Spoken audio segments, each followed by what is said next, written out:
Yeah, I introduced the sirens in, gosh, I think it was book 4, and the sirens are they're like kick-ass female warriors. They are Zeus's band of kind of his henchmen who do whatever he wants and they go after whoever he wants. But they're of course beautiful. They're like Barbie dolls and they're kick-ass and tough.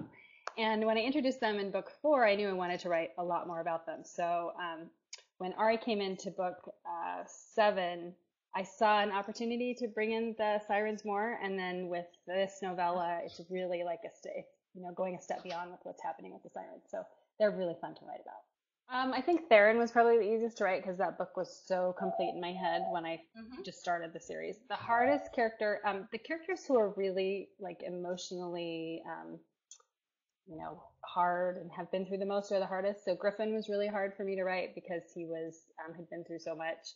And Nick's book was actually really hard to write too because I wanted to make sure I stayed true to the character that I'd written at the very beginning of the series. So I had to tie in a lot of stuff with that one.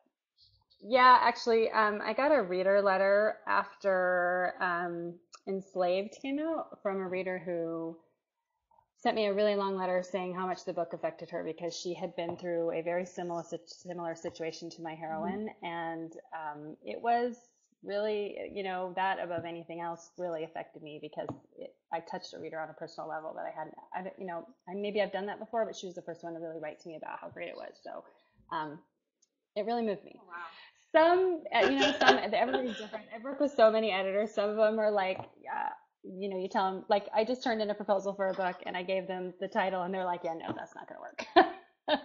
So I have no idea what the title of my next romantic suspense is going to be at this point. They'll probably come up with something.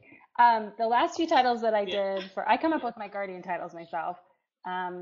The last few titles that I did for my romantic suspense, I've come up with, it's kind of a back and forth thing to see if they work or not. Yeah. A lot of times I'll pick a title and they'll say, well, there's already, 4 other books with that title, so we need to pick something else.